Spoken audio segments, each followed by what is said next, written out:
நம்ம எல்லாருக்குமே தெரியும், புண்ணிய ஸ்தலங்களுக்கு யாத்திரை போனா நம்ம செஞ்ச பாவம் எல்லாம் போயிடும், நம்ம ஆன்மா தூய்மையாகும்னு ஒரு நம்பிக்கை இருக்கு. இது பல நூற்றாண்டுகள்ல நம்ம பின்பற்றிட்டு வர்ற ஒரு விஷயம் இல்லையா? ஆனா ஒரு நிமிஷம் யோசிச்சு பாருங்க. நீங்க பாவத்த போக்க போற ஒரு புனித யாத்திரையே உங்களுக்கு இன்னும் அதிக பாவத்த கொண்டு வந்து சேர்க்கும்னு சொன்னா நம்புவீங்களா? கேக்கும்போதே என்னடா இது தலைகீழா இருக்குன்னு தோணுதுல்ல? வாங்க, இதுக்குள்ள என்ன மர்மம் இருக்குன்னு கொஞ்சம் விரிவாவே பார்க்கலாம். நம்ம இப்ப பேச போறது வேற எத பத்தியும் இல்ல. திருவண்ணாமலையில நடக்கிற ரொம்பவே பிரபலமான கிருவலத்தை பத்தி தான். லட்சக்கணக்கான பக்தர்கள் அவங்க மனசுல ஒரே ஒரு எண்ணம் தான், நம்ம பாவம் எல்லாம் தீரணும். அந்த ஒரு நோக்கத்தோட தான் அந்த மலையை சுத்தி வராங்க. அப்போ இந்த அதிர்ச்சிக்குரிய தகவல் எங்கிருந்து தான் வருது? வேற யாரும் இல்ல, மாபெரும் ஞானியான இடைக்காடர் சித்தர்கிட்ட இருந்து தான். நமக்கு தெரியும், சித்தர்கள்னா சும்மா இல்ல, அவங்க காலத்தையே கடந்த ஞானம் கொண்டவங்க. அதனால அவங்க சொல்ற ஒவ்வொரு வார்த்தைக்கும் ஆழமான அர்த்தம் இருக்கு. இடைக்காடர் சித்தர் என்ன பண்ணிருக்காருன்னா, இந்த கிரிவலம் வர்ற பக்தர்களையே ரொம்ப காலமா கவனிச்சுட்டு வந்திருக்காரு. வர்றவங்க எல்லாருமே பாருங்க, ரொம்ப நல்ல எண்ணத்தோட தான் வராங்க.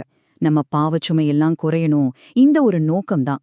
ஆனா ஆனா விஷயம் என்னன்னா, அவங்க எதிர்பார்க்கிற முடிவு அவங்களுக்கு கிடைக்கிறதே இல்லைன்னு அவர் சொல்றாரு. சரி, இப்போதான் விஷயத்தோட மையத்துக்கே வரும். சித்தர் சொல்ல போற இந்த விஷயம் ஒரு நிமிஷம் நம்மள அப்படியே ஸ்தம்பிக்க வச்சிடும் பாருங்க. அவரு கண்டுபிடிச்ச விஷயம் உண்மையிலேயே நம்மள திகைக்க வைக்குது. சும்மா ஏதோ தோணுனத சொல்லல. நூத்துக்கணக்கான ஆயிரக்கணக்கான பக்தர்களை கவனிச்சதுக்கு அப்புறமா ஒரு கணக்கையே நம்ம முன்னாடி வைக்கிறாரு. அவரோட கணக்குப்படி, நல்லா கேளுங்க, கிருவலம் வர்ற 100 பேர்ல வெறும் 5 பேர் தான் புண்ணியத்தோட திரும்பி போறாங்களாம். வெறும் 5% தான். அப்போ மீதி இருக்கிற 95% பேரோட நிலைமை என்ன? அவங்களுக்கு என்னதான் ஆகுது? ஆமாங்க, நீங்க நினைக்கிறது சரிதான்.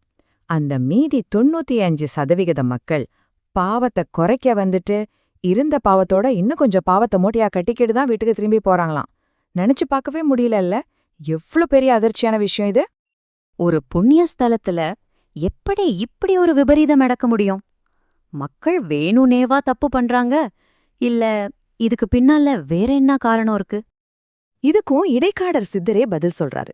மக்கள் கெட்ட எண்ணத்தோட இதை செய்யலையா, பாவம் அவங்களுக்கு கிருவலத்தை எப்படி சரியா செய்யணுங்கிற முறை தெரியல. அந்த அறியாமைதான் இவ்ளோ பெரிய தப்புக்கு காரணமா இருக்கு. இந்த நிலைய பார்த்துட்டு சித்தர் கேக்குற ஒரு கேள்வி இருக்கு பாருங்க, அது நம்ம மனசுல ஆணி அடிச்ச மாதிரி பதியுது. அவர் ரொம்ப வேதனையோட கேக்குறாரு, பாவத்தை போக்க வந்துவிட்டு மேலும் பாவத்தை சேர்த்து கொண்டு போவது என்ன நியாயம்? நிஜமாவே இது எவ்ளோ வருத்தமான ஒரு நிலைமை இல்லையா? சரி சரி, பிரச்சனை இதுதானா? இதுக்கு தீர்வு இல்லையா? கண்டிப்பா இருக்கு. அதிர்ஷ்டவசமா சித்தர் அந்த தீர்வையும் நமக்காகவே சொல்லிட்டு போயிருக்காரு. அந்த உண்மையான புண்ணிய பாதை எதுன்னு இப்ப பார்க்கலாம்.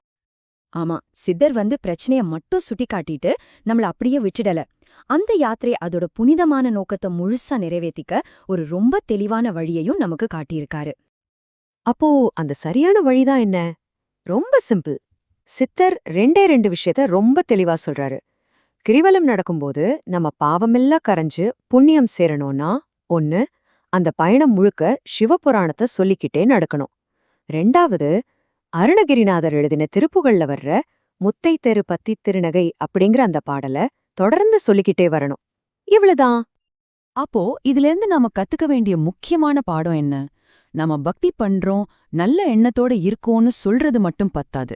எந்த ஒரு ஆன்மீக பயணமா இருந்தாலும் அதை எப்படி சரியா செய்யணுங்கிற வழிமுறை ரொம்ப ரொம்ப முக்கியம். உண்மையான புண்ணியத்தை நாம அடையணும்னா பக்தியோட சேர்த்து அந்த பக்தியை வெளிப்படுத்துறதுக்கான சரியான அறிவும் நமக்கு வேணும். ரெண்டும் ஒன்னா போனாதான் அதுக்கு பலன். கடைசியா உங்களை ஒரு கேள்வியோட விட்டுட்டு போறேன். யோசிச்சு பாருங்க, நீங்க போற பாதை மட்டும் முக்கியமா, இல்ல அந்த பாதையில நீங்க எப்படி போறீங்கன்றதுதான் முக்கியமா?